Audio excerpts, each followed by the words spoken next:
And now, Lifestyles Unlimited presents the Real Estate Investor Radio Show. Over the next hour, we unfold your map to financial freedom. You'll learn how to retire through investing in single-family and multifamily real estate. You'll learn how to create cash flow and build wealth so you can have the time and money to live the lifestyle you want. Welcome to the show. My name is Al Gordon, and as always, we're working on your financial freedom. Yes, I have Steve on today's show. Now, we've had Steve on the show before. He's been a member of Lifestyles Unlimited since 2004. So he's seen Lifestyles Unlimited grow. He's seen the organization change over time. And during that prime time of his life, he also was the recipient of retirement. Yes, Steve is one of these guys that joined Lifestyles Unlimited trying to figure out how to get himself to a place of retirement because what he was doing wasn't quite working out the way he expected it to do, and he became a member. He joined in 2004, and in 2008, well, he had retired himself from an engineering background, an engineering job, and he went full-time into real estate. Let me just read from you from Steve's bio because I think what he wrote really just sets the tone for what we're going to talk about today. He said, I was a good engineer and enjoyed my work, but I had no passion. Oh, there it is. Now you know what we're talking about, don't you? Okay, he goes on to say, I didn't understand people who had passion. Today, I probably work as much as I did as an engineer, but I work with passion. You don't have to be Elon Musk to change the world. Just by doing my job well, I have transformed, or I've helped transform and then rescue a community on the north side of Houston. I've kept my employees working through COVID while millions were laid off. I volunteered at the local church when our community needed me the most. I'm serving my community and I feel great doing it. I'm doing it all over again at a new property because taking good care of your customers is a really great business model. Before I worked for a company. Today I work for investors who have entrusted me with their life's savings. Their trust has given me new purpose, dedication, and fortitude. When I do my job well, I support their families, their dreams, and their goals. When I do my job well, the results go straight to my bottom line for myself and my family, and my gratitude is far greater than it would have ever been when my boss gave me a raise. Welcome to the show, Steve. Welcome back, I should say. It's good to have you back. You've done a lot since we've talked over the last, I want to say it's been about a year and a half since we talked. Would you agree? Yeah, and thank you for reading that. That's the first time anybody's ever read back something that I wrote, and listening to it coming from somebody else was a special experience. Thank you for that. Well, you're welcome. I mean, when I read that, it just hit me right between the ears that this is what we need to talk about today. If we talk about your passion, everything that I want to get to is going to come out. I think that's a fair way to approach this, don't you? Yeah, this will be fun. All right. So define passion for me, Steve. What does it mean to you? To be doing something that has meaning in your life, beyond just waking up the next day and doing it all over again, something with a larger purpose, something where you're not just feeding your own family, but feeding other families, taking care of not just yourself, but other people, being a part of the larger community. That's what it seems like to me. Yeah. Man, I think you nailed it. That pretty much describes what a solid purpose is. But you described in your bio, you said you didn't have purpose when you were just an employee trading time for money. What was that like? Well, I mean, I had gone to engineering school, and I learned how to do all this cool high-tech stuff, and I got a job doing all that cool high-tech stuff. And at some point, I found myself just writing the same software over and over again, sitting in a cubicle, sometimes with this guy, sometimes with that guy, working on one project, working on some other project, this boss, that boss. It didn't really matter, right? I could be programming for one microprocessor versus another program, and it didn't matter. It all just felt like the same thing over and over again, and there were no more challenges, and there was no more, it got boring, as doing the work that I did. And that's not to say I wasn't doing some cool things. I was working with lasers and high-tech instrumentation and did some work in the oil field industry. So it was all interesting, challenging, but it didn't really move me. I woke up in the morning and I'm like, I got to go to work. All right. So you're feeling like the hamster in the hamster wheel, right? Yeah, and at the end of the day, I'm like, I want to go home. And there's this thing called motivation, and it's not something that anybody can inflict on you. Like, they say there's motivational speakers. There really aren't. There are people who are able to inspire others to do things that they might not have otherwise done. That's great. Motivation comes from within. And I wasn't really getting that from my engineering career after a while. Like, once the challenges were, over, and I felt like I kind of knew everything, or every new thing that I learned just seemed like more of the same old stuff. It just wasn't that interesting to me. And it was all like kind of self-absorbed. It was me in a cubicle. My phone never rang. I wasn't plugged into even my larger company. I was just a guy working on a project and occasionally going to meetings. But having my own business, I have customers, I have employees, I have vendors. I'm a part of a huge community, and my businesses exist in a neighborhood, a community where, if I run my business well, it enriches that community. And that's something that I've seen with Lifestyles people. When enough Lifestyles members buy apartment complexes in a geographic area, we tend to make that neighborhood a better place for everybody who lives there, whether they live on our properties or not. So what is it that keeps pulling you back in?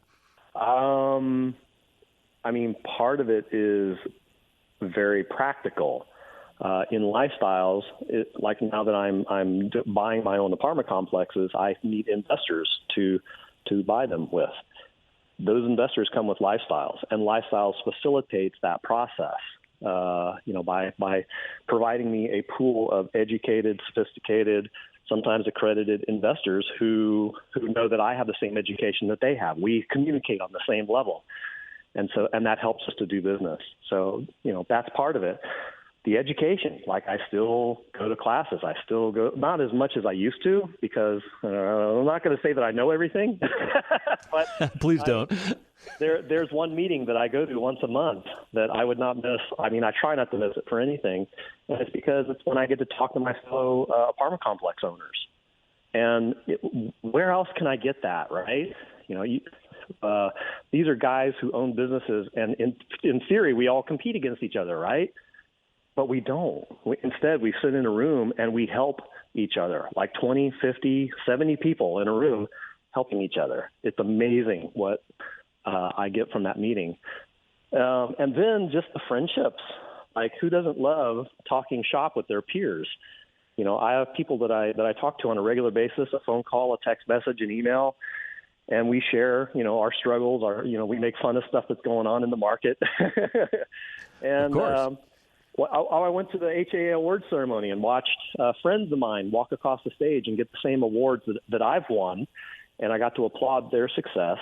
I don't know. It's fun. That's why I stick around.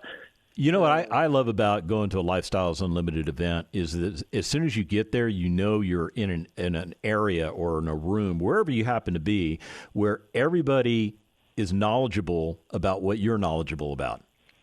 Mm-hmm. Isn't that cool? Well, and even if they're not, that's an opportunity to teach someone. And how exciting is that? I had something cool happen earlier or last week. A guy from Lifestyles emailed me out of the blue, and he said, "Hey, I'm interested in doing what you do. I'm doing the Lifestyles training, but I have no idea what it looks like running a business like what they're trying to teach me how to run. Can I just come visit with you for a day?" What'd you say? Sure. Yeah, come on. Are you charging him to do that? No, it was fun.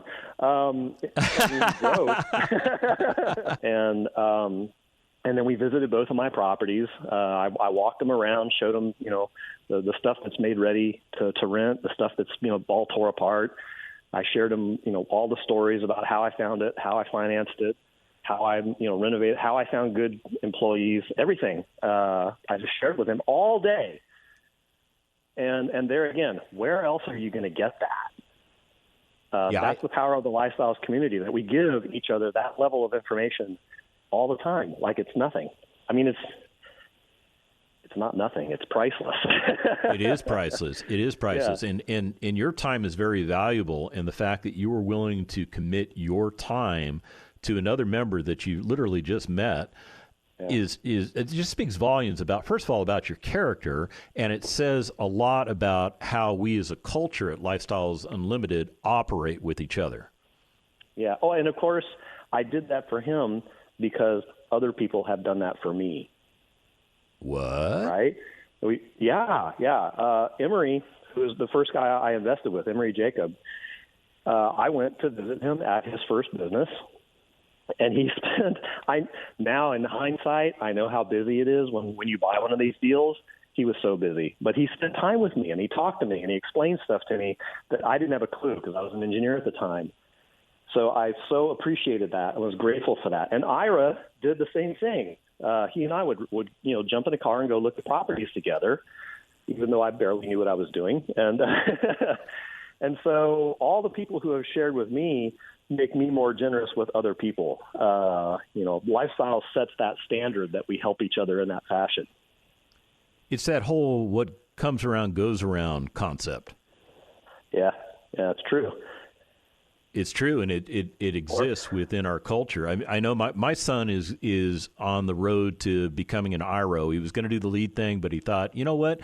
Let's do an IRO first because there's things I just don't understand right now. And he is doing the same thing that young man did with you. He is contacting lead investors that he knows, even though he's not planning to be a lead. The business model is essentially the same without the reporting, right? Yeah. Yeah, so he's going to do the same thing you did. He's doing the same thing this gentleman is doing or did do with you. He's going out and he's seeking information about what right looks like. And that is just such an amazing thing, because when you pattern yourself after success, you can only help but be successful. But if you pattern yourself after failure, well, we don't want to go down that road, do we, Steve? No. So talk to me about this second property that you bought. You bought this right about the time I think we talked on the radio last. So we couldn't talk about the property because it was all hush hush. It was, we're buying it. It's in escrow. So now you own it, right? I own it. Yeah. So we can talk about it as much as we want now, right?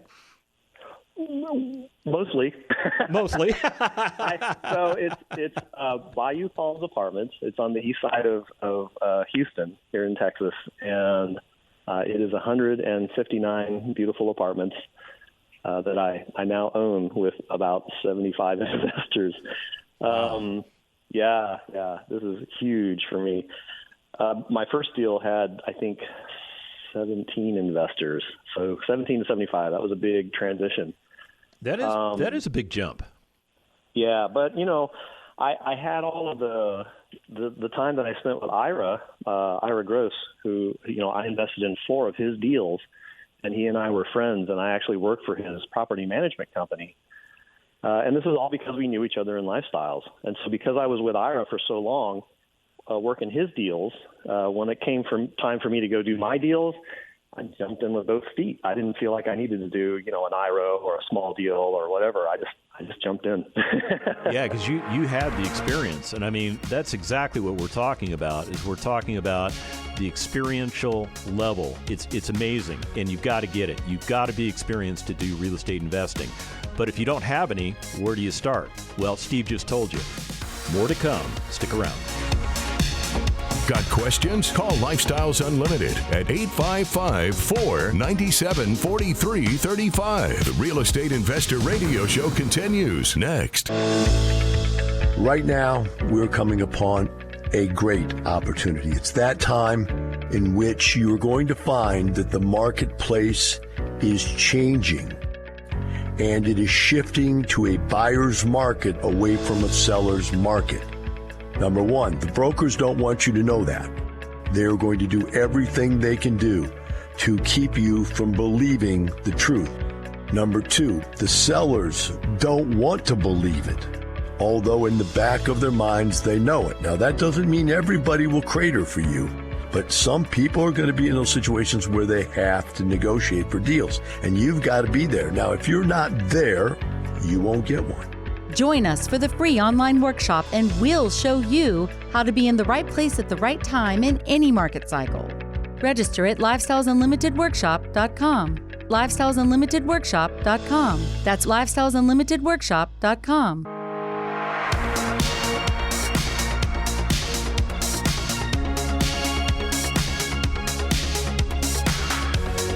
Creating the lifestyle you've always wanted. You're hearing Lifestyles Unlimited's Real Estate Investor Radio Show.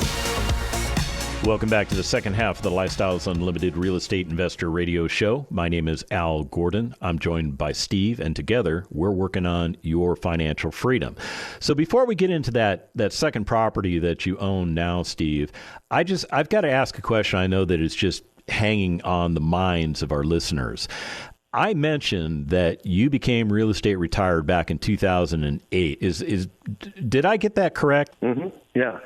Back in the day, Lifestyles used to run you through a little lesson where you add up all of the bills that you have to pay on a regular basis, and that's how much passive income you need to earn in order to just not work anymore. And I went through that exercise only just based on my income, because my wife at the time, she was happy to continue working.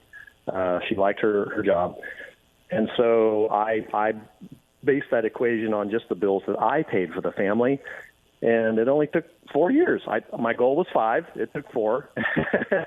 And today I hear people are doing it in like 2, because Lifestyles has evolved beyond what it was when I first joined. People have figured out ways to get there even quicker.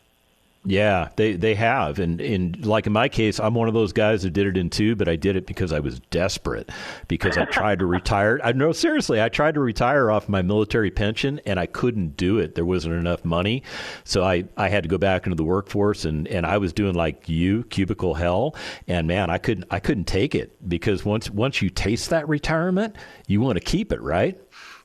Well, I mean, it's odd that you say that. I got an early taste of retirement. Because of Lifestyles Unlimited, I retired. I wasn't working anymore. And I was able to fulfill a promise I made to my ex-wife that if we had a kid, we would spend a year out of the country with our kid so that, they could get an experience of another culture, another country. And so I could do that because I was retired, spend a year out of country in Ireland, in Galway, doing nothing. Wow. I had no responsibilities except, Ira would call me sometimes, and I would help him on his first deal, Stafford Oaks. But other than that, I woke up in the morning, made breakfast for my kid, got her dressed, off to school, and then I would pack a bag and go to the gym and work out. And then when I was done, I would go to the diner and have second breakfast, log my workout, walk home, and on the way I would do grocery shopping, and then come home, put everything away, take a nap, and like that was my day. That was your day, huh? To do. Yeah, just hanging out in Ireland. Yeah, and in the evening I would go out to the pubs. I walked everywhere. I never drove. I would go find a pub and have a pint of Guinness and talk to whoever happened to show up, which was fun for a while. But after a few months of that, I started to feel kind of useless. And it dawned on me that human beings were not put on this earth to do nothing. At least I wasn't. I agree. I was just going to jump in and say, yeah, I'm with you there, because that's part of the reason I do the radio show. I would drive myself absolutely bananas because I have a little bit too much free time in my hands. Yeah, and that happened to my dad, too. He was in the Navy for 20 years. And then he retired, right? And he had his pension just like you. And he was, loafing around the house, nothing to do. He's tried to do the laundry. I had pink underwear. He would mess up the laundry all the time. She was like, dude, you need to find something to do. And he went back to work because he didn't really have anything else, to do. And God help him, he went back to work for civil service. And every day he would come home and complain about how awful it was working for the government.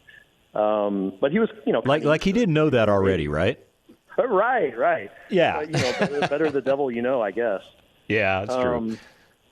But yeah, he was not able to stay retired. Eventually, he did retire from civil service, and now he's got his hobbies and some friends and stuff, and that's what he does. But I am fulfilled by work.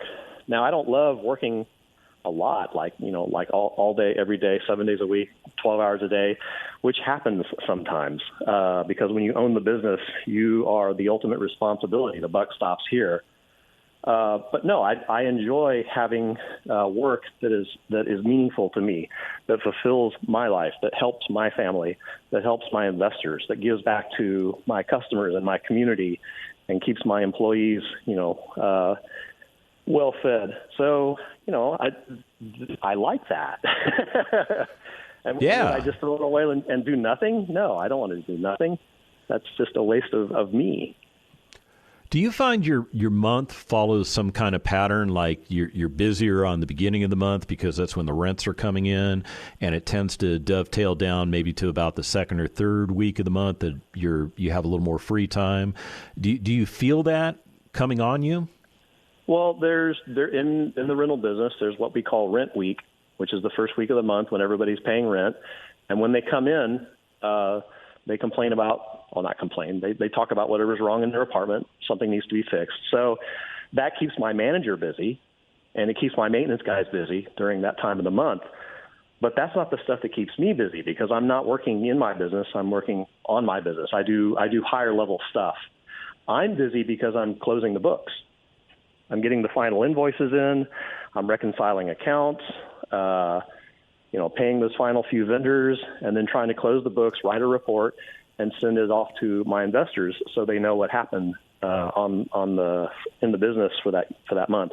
Yeah, you're acting as the asset manager purely. Uh-huh. Okay. Yeah. So how much? I mean, you said you occasionally get a 12-hour day, but realistically, how many hours a week are you dedicated to your two apartment communities? And I know the answer you want, but I'm going to give you a more complicated answer. Darn it. When you first buy a deal, or when you are under contract to buy a deal, you will be the busiest person you could ever imagine. True. When you're trying to close a deal, or if you've just closed a deal, it's enough work for three people, and there's just you. But it is work that you do because you planned to do it, and you get through it somehow. And you reach out for support from Lifestyles. Sometimes they can help, guide you to do things better, or you can have your employees help if they're capable enough. But you get through it, right? And then you get to a period of the deal's life where it's considered to be stable, right? You have all your vendors in place, your employees in place, payroll. All of your residents are, they're paying rent. You're well occupied, and that now you're in the routine, right? And once a property is at that level, I would say, golly, I could spend maybe 1 day or 2 days a week just doing the business stuff and take the rest of the week off. So what I started with was this property that was very dated, 1969 construction. It was, beige and pink and not real pretty. I mean, it's clean, right? It's clean, it's functional, but not real pretty. Really dated, old style, old school. And today it looks fantastic. We have residents who used to live there like 15, 20 years ago, but they still live in the neighborhood. And when they drive by, they come into the office and they're like, "Oh my God, I used to live here. It's so pretty now." And the swimming pools are open. Yeah. And they're like, "Hey, can we move back in?" They do. They're starting to come back.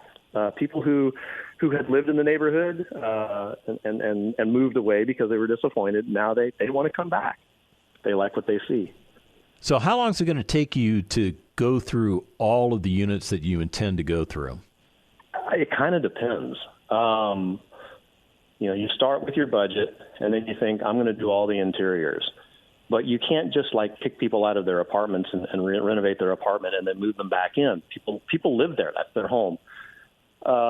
So we try to just renovate those interiors when people move out. And, if your turnover is 50% a year, that means you can do half of them in a year, assuming that the people that are moving out of the old ones so you can renovate them into new ones. Sometimes people move into a new one and they move out again because of issues. So it can take a couple of years to get through them all. Some of them you might not ever do because you got somebody who's lived there for 20 years. They don't want to leave. They don't want to move. And they're happy. Transfer. Yeah, they're happy. So you leave them alone. Yeah, just keep my AC going and I'm set. You don't have to paint. You don't have to give me. I'm happy with the 1970s appliances. Just Yep. leave me be, right? Yep. And there's a guy who's lived there for 15 years. Oh, wow. All I've done is fix stuff in his apartment, or my people have done. And one of my other tenants she's been there for 20 years. And I've never seen the inside of her apartment, but my manager says it's beautiful. Everything is original. All the old stuff, like from back 20 years ago, is still there, and she's kept it up well. And, wow. And she doesn't want me going in there and replacing her cabinets or whatever. She's happy, and so we leave her alone. Now, have you kept her rent stable, or have you been able to adjust her rent upward based on market forces? She's getting rent increases like everybody else. Yeah. Okay. And sometimes when you do that to a person, they'll say, hey, you're raising my rent to the same as this guy who's got new whatever. And we'll be like, well, do you want us to tear your apartment apart to put that in? And sometimes they say yes, and so we'll go and we'll put, tile floor or new cabinets or whatever they ask for. But usually they'll say, no, just please leave me alone. They don't want to be bothered. I mean, I get that. Now, I get that. We could do new carpet. We could paint a bedroom or whatever. We try to accommodate people. So when do you think this property would be stabilized based on your game plan? Is that a year down the road, 2 years down the road? What are you thinking? So Bayou Palms is a value play, meaning we're doing significant renovations, about almost $2 million worth of renovations. It's going to take a couple of years. Are you paying distributions in that time period, or do you have to carve those out for a while? No. So every time we make one of these apartments new with all the upgrades, we rent those at our new market rent, which we had figured out before we bought the place. And as those apartments start renting at the newer market rent, the property makes more and more money. And then once it makes enough, then we can start making those distributions. And at the same time, whenever you take over a property, there's always people there who don't necessarily belong there. They're not adhering to the lease. They're not paying. They're not behaving. And so you usually you have to work your way through those. And so your occupancy will typically take a dip, as we did. We're about 10% down from the previous owner. And so you need to regain that also. So it's a process. It takes a while. But, when you get there, it's worth it. Yeah, but you've got a roadmap that you've already laid out, so it's just a matter of following that roadmap and then making adjustments as you go, correct? Yeah. Yeah, so it's pretty much all dialed in. Now you just got to get on the horse and ride it, right? That's what I do every day. Well, I think you're doing a great job. So real quick, we're getting ready to end the show, but I want to hear about your vacation plans. You're getting ready to leave the country here. Tell me where you're going and how long you're going to be there. Well, my wife is from Thailand, my new wife, as of 5 years or so. We're going to visit her family in Thailand. Again, we were there a couple of years ago. We're going back in a couple of weeks, and we'll fly into Bangkok, go into Khon Kaen, and hang out for a month. A month? Yeah. Because you can, right? Because I can. And I have set up my business so that I can continue to run my business even when I'm out of the country. Now, I know that sounds sad. I'm taking my work with me, right? But you're the guy in control of this entire process. You're the guy that makes the decisions. You're the guy that has to ask himself for time off. I think you've created a beautiful life for yourself, Steve. And I want to thank you for being on today's show. And if you want to do what Steve is doing, if you want to do what I'm doing, go to lifestylesunlimited.com, sign up for a free workshop, and let's get you going. The information and opinions you hear on the Lifestyles Unlimited Real Estate Investor Radio Show are those of the hosts, guests, and callers. The Lifestyles Unlimited Real Estate Investor Radio Show is for entertainment purposes only. Please consult a professional regarding your personal investment needs. Nothing presented constitutes an endorsement, recommendation, offer, or solicitation to buy or sell any product or security.